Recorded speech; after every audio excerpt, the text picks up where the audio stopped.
Khasiatnya tuh sangat luar biasa sekali. Jadi itu bekatul itu bisa yang pertama menurunkan gula darah. Itu banyak dikonsumsi oleh penderita hipertensi. Terus meredakan nyeri tulang, nyeri sendi. Jadi kalsiumnya itu memang banyak, apalagi zat besinya buat anak-anak yang pertumbuhan stunting. Mungkin salah satu cemilan yang bisa jadi alternatif solusi itu dari bahan bekatul. Justru itu yang menantang saya buat bikin inovasi-inovasi yang lain. Orang-orang kan mikir, bekatul kok bisa jadi makanan kayak gitu. Nah, itu ibu pernah mendapatkan hal seperti itu nggak? Itu memang tantangan untuk saya sih. Jadi salah satu tantangan untuk produk inovasi, salah satunya itu juga perlunya kita lebih gencar untuk membranding dan mengenalkan. Karena orang itu kalau nggak mencoba dulu, pasti nggak akan tahu. Bisa banyak lagi ibu rumah tangga yang kita pekerjakan, bisa banyak lagi orang-orang yang kita beri pelatihan seperti itu. Terus harapan saya juga bekatul ini bisa naik kelas. Syukur-syukur dari Solo ini bisa ada di beberapa dunia. Salah satunya harapan saya tuh biar mereka tuh kenal nih, bekatul nih dari Indonesia, sehat dan bisa nggantiin terigu, seperti itu harapan saya. Kalau untuk teman-teman yang masih mulai merintis tuh intinya konsisten aja, jangan takut. Saya dulunya juga cuman jualan donat yang kita titipkan di pasar, tapi karena kita konsisten.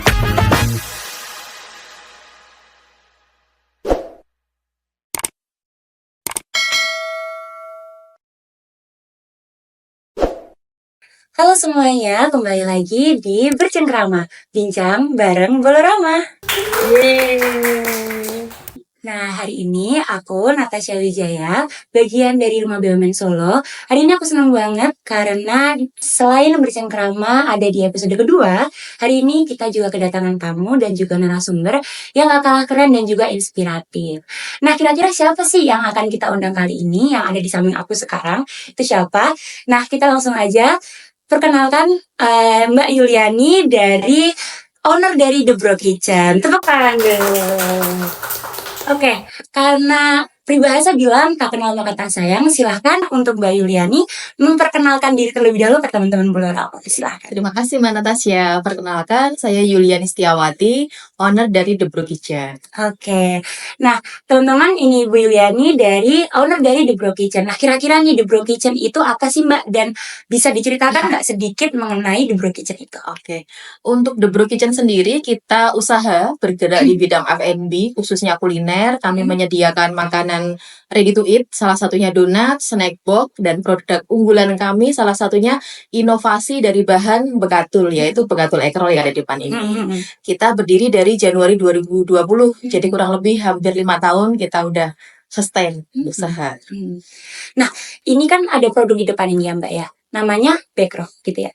Nah, kira-kira nih backroll ini kok bisa kepikiran pakai bekatul gitu? Kenapa nggak pakai bahan-bahan yang lain? Atau kok bisa aja kepikiran ada bekatul bisa dijadikan cemilan yang sehat gitu? Oh iya, untuk inspirasi awalnya itu kita ada komunitas UMKM. Salah satunya itu dia ada produsen susu bekatul.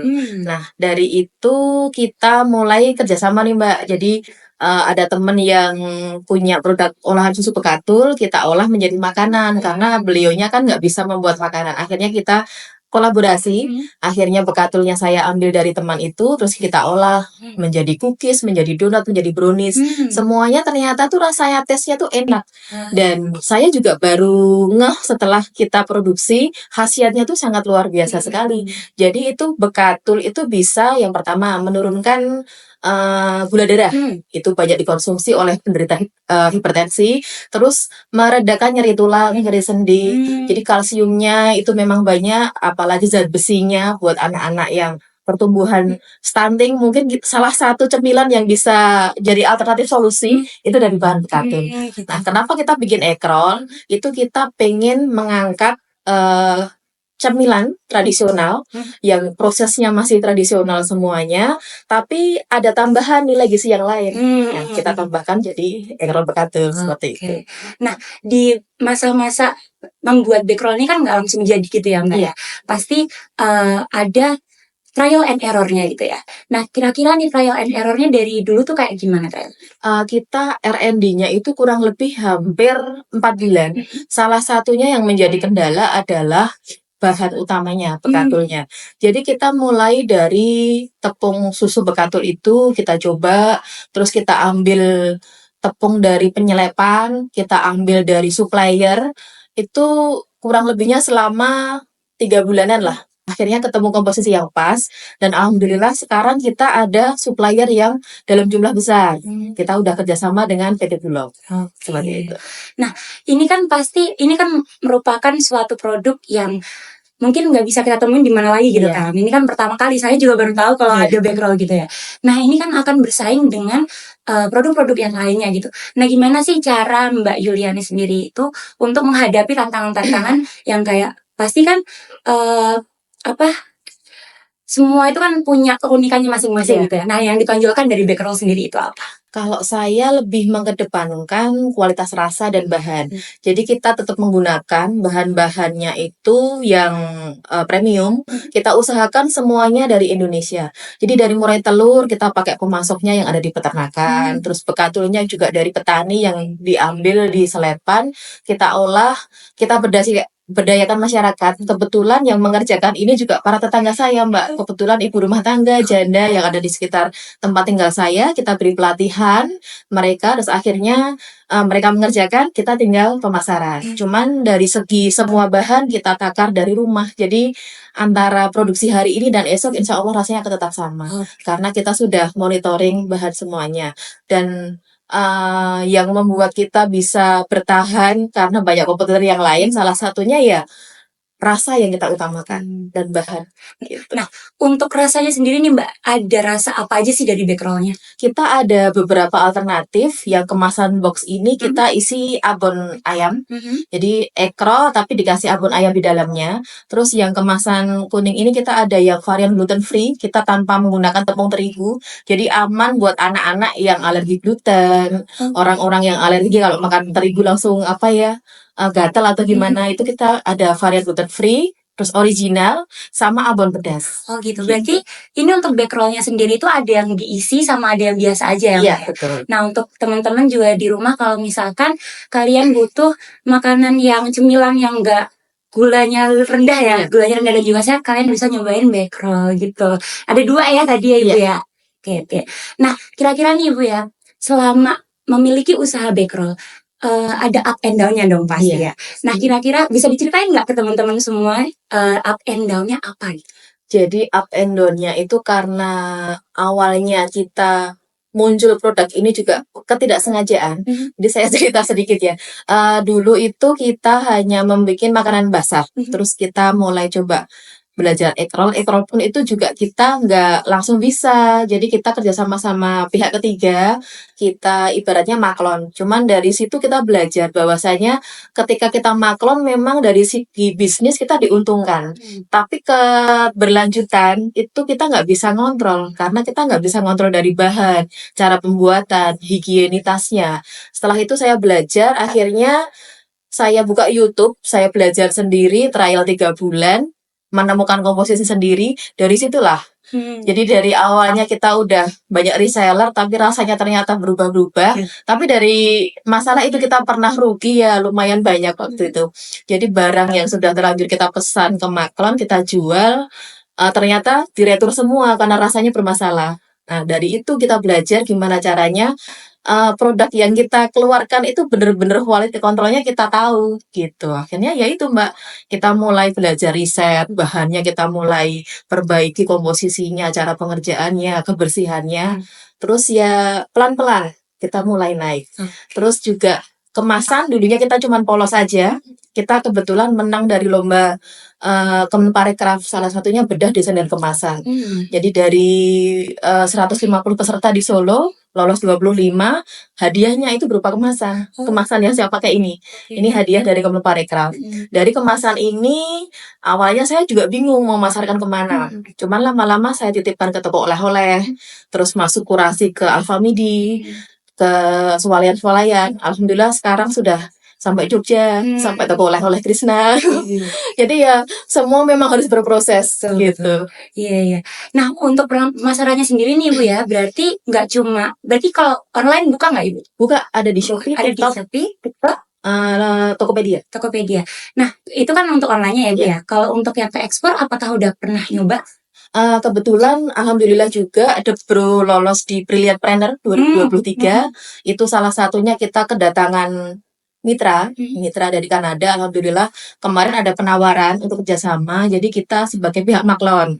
Jadi mereka tidak pakai brand The Bro, cuma produk kita saja yang akan dibawa. Itu masih proses. Insya Allah nanti, semoga tahun depan sudah. Amin. Amin. Nah, Ibu ini kan kemasannya ini, aku mau tanya ya Bu ya, itu yang ngedesain dari timnya Ibu sendiri atau tadi yang dari Kemenparekraf itu? Dari Kemenparekraf. Jadi gitu. saya dihadiahi kemasan, terus desain logo, sama ini kemasannya sesuai itu. Oh, berarti semuanya dari Semuanya dari Kemenparekraf. sana. Oh, Iya, alhamdulillah oke. sekali. Iya. Nah, Ibu untuk pemasaran ekspornya tadi, itu kira-kira udah pernah ngirim kemana gitu? Kalau untuk saat ini kita baru hand carry Mbak, ya sudah pernah ke Australia 2 kali. Cuman kalau untuk yang dalam kapasitas besar, beberapa kali kita sudah bekerja sama dengan agregator, cuman kita bermasalah di daya simpan kemarin itu. Jadi dari pihak buyer itu menghendaki daya simpannya itu 1 sampai 1,5 tahun. Padahal kita produk bertahan di 7 bulan. Makanya ini kita masih terus melakukan riset supaya produk kita itu bisa bertahan lama, tapi tanpa memasukkan bahan pengawet. Iya. Itu nanti rencana ke depan kita akan yang pertama ngubah kemasan. Kemasan ini kan masih pakai paper metales. Rencana ke depan kita mau bikin pakai aluminium foil, terus ditambahi dengan nitrogen. Jadi biar supaya dia simpannya diharapkan akan lebih lama tanpa merusak isinya. Iya, betul. Seperti itu. Nah, untuk biar teman-teman juga tahu nih Bu, harganya per backroll ini berapa? Harganya cukup murah di kantong. Kita jual sekitar 17.000. Oh, 17.000. Nanti ada harga reseller sendiri.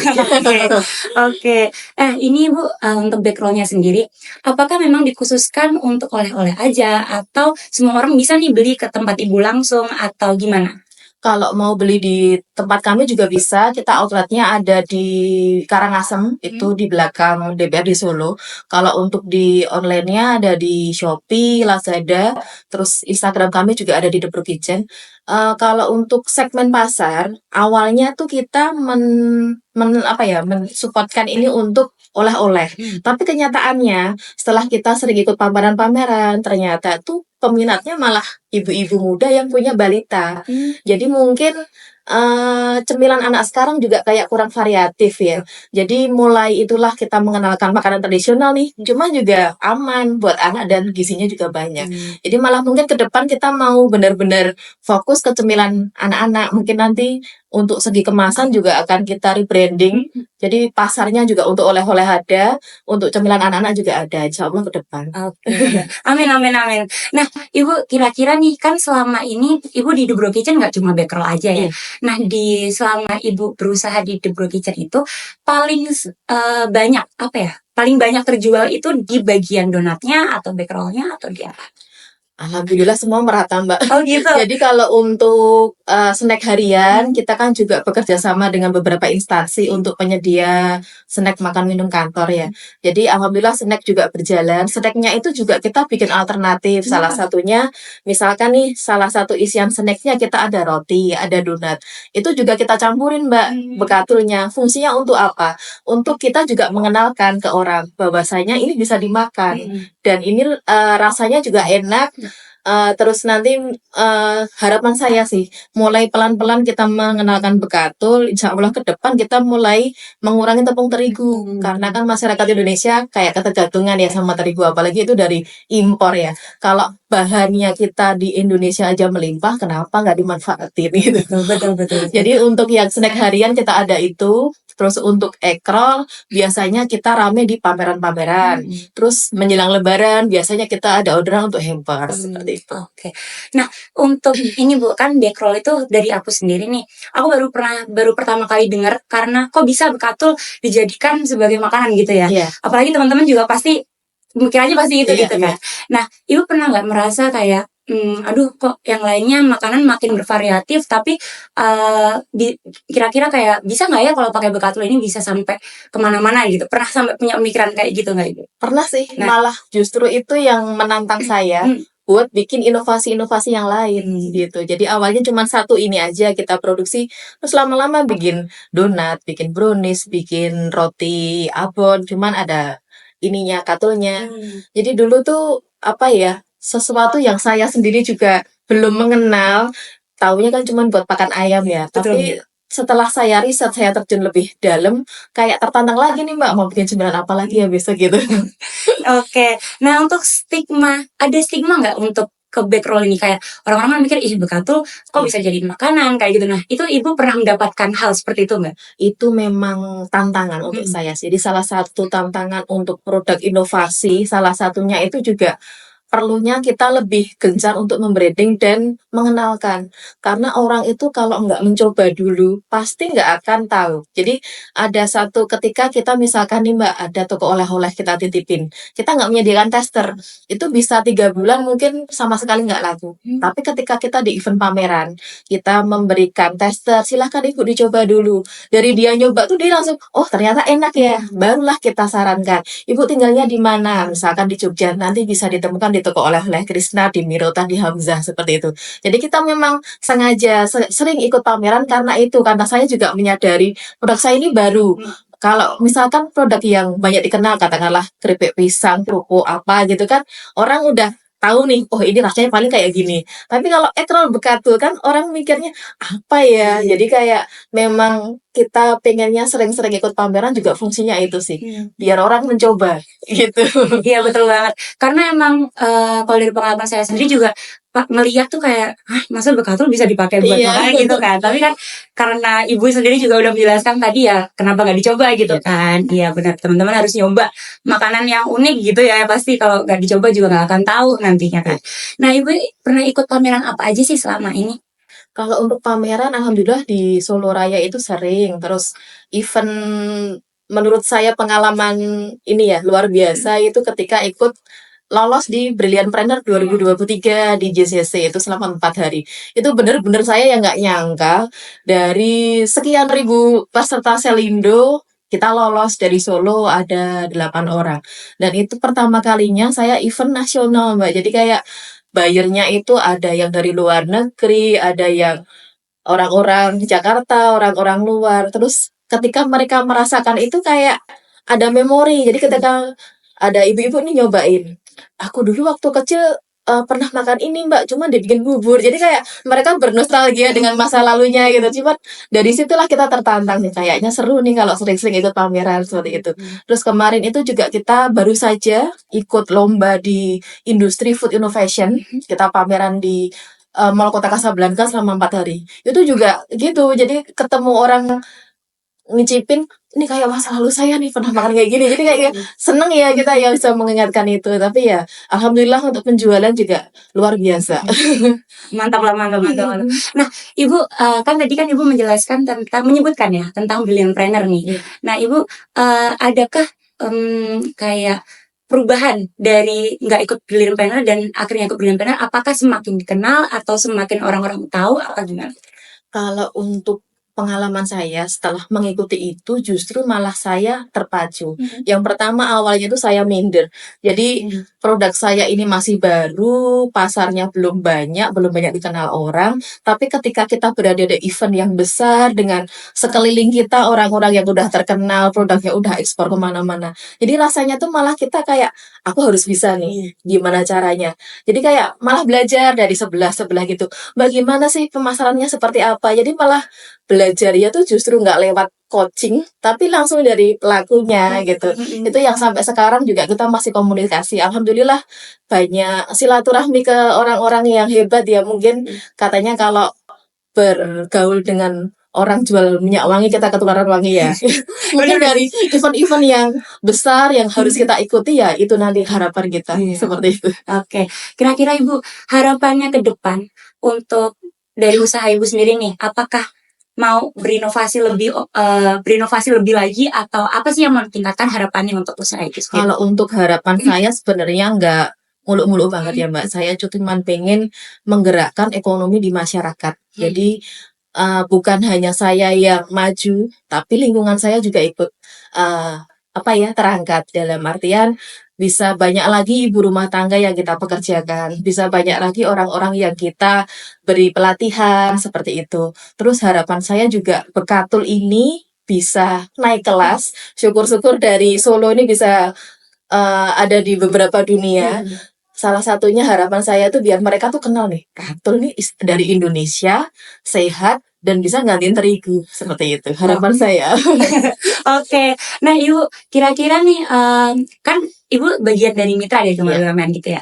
Nah selama bermitra dengan kami, kira-kira apa sih harapan Ibu yang mau diberikan ke kita gitu ke Rumah BUMN Solo? Adakah harapan untuk yang diberikan ke Rumah BUMN Solo? Harapan saya gimana ya? Kalau selama ini saya mengikuti Rumah BUMN, alhamdulillah banyak banget sih efeknya untuk saya, karena banyak pelatihan-pelatihan yang diadakan di sini untuk menggali skill kita. Dari awalnya dulu kita nggak tahu tentang izin.